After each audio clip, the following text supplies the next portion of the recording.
All righty, welcome back to The Factor Uncensored. Rapper Dee-1 is calling out negative influences in the culture in a new video. Here's what he had to say about the streets being dead. Now, the next step is going to be harder than just saying the streets are dead. It's going to be doing the work to not promote and glorify this same street culture that we acknowledging is dead, you hear me? The Young Thug and the Atlanta drama got everybody realizing, man, the streets is toxic. That's dead. Great. Acknowledgement is one thing, but changing the behavior is another thing. That's what we got to work on, you heard me? As a culture, it's been 40 years that this stuff been pushed on us, and now we got to do the work. And with God's help, we can do the work quicker than expected, you heard me? You got to walk the walk. Dee-1 is also about to embark on a tour around the country, with Houston being the very first stop tomorrow night at the House of Blues. The rapper and Louisiana native joins us now here on The Factor Uncensored. Glad to have you. First of all, this tour, the new material, the new music you have, how excited are you about to take that out live on the road? So this is the best album I have ever dropped in my career. It's called Hypocritical Hop. Now, to be able to go out on the road, on tour, and perform that music live, I get to make this experience real for people. I get to take music and turn the music into a movement. And I saw a recent video, you ran into a fan on the streets of Houston. Yes.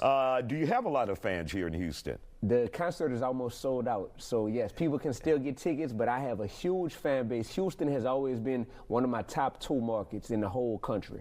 And part of what you bring to the table is a positivity. And you call out individuals who are negative and, as many would say, who may be hurting the culture. Yes.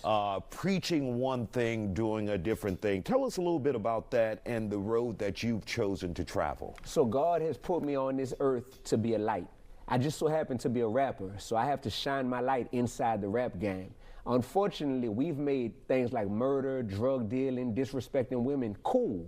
So it's my job to help make those things uncool.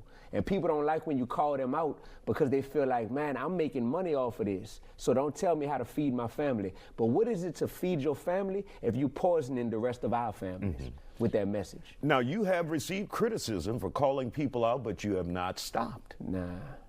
What keeps you going? Man, I have limited time here on this earth. I'm gonna die one day. And when I take my last breath, I wanna say I gave it all I could to do God's work and to spread God's word and to use my gifts and talents to make this world a better place. I'm not worried about somebody criticizing me, man. Like evil likes to be unopposed, you know? And if evil is unopposed, then what in the world are good people around for if we're gonna keep our mouths shut? And when we talk about positivity in your rap and painting a better picture for the community to digest, are we also talking about Christianity in any form of fashion or spiritualism? Do you bring any of that to the table? Yes, that's a big part of, that's my foundation. My foundation is being a man of God, being a Christian, and I'm proud of that. What that calls me to do is to love everyone. So I can love you, but I can hate the sin that you are promoting. And that's what it is. I'm never opposed to an individual, but it's the evil working through that individual. I gave it a name. I call it hypocritical hop.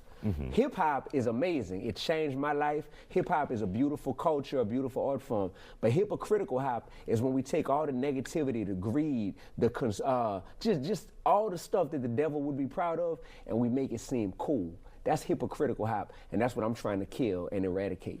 And in calling out some of these people for the way they present their music, have any come to you and said, look, I understand, but this is just what I do? Yes. Some of them say that in the beginning because they think that I'm chasing clout. They think that I'm just trying to go viral really quick. Then when they look back and see, this man has been saying the same thing for 16 years. This man is a college professor. This man was a middle school teacher in Baton Rouge, Louisiana before all of this. When they see the consistency in my walk, ultimately it hits home when they lose a loved one to gun violence. So a lot of them end up changing their tune and coming back and having a change of heart, man. All right, now let's talk about this show tomorrow. What can we expect? And we're going to put the information up once again at the House of Blues. Yes. There's the info. What can we expect from you? So my live performance is one of the best things you'll ever see in life, right? My energy, my passion that I exude, that's undeniable. But what I'm doing is something special. I'm doing what's called a community champions panel at the beginning of my concert. I'm taking leaders, nonprofit leaders, people who are in the education field, and I'm centering them, and we're doing a panel discussion at the beginning of my show to tell the Houston community, hey, you have people that are doing the hard work every day. We need to support these people. So I'm going into each city and centering the community, and then giving you the type of rap concert that you will never, ever forget because it's just too amazing. All right, that's tomorrow night at the House of Blues, the man himself, Dee-1, performing live. And thank you for joining us here on The Factor Uncensored.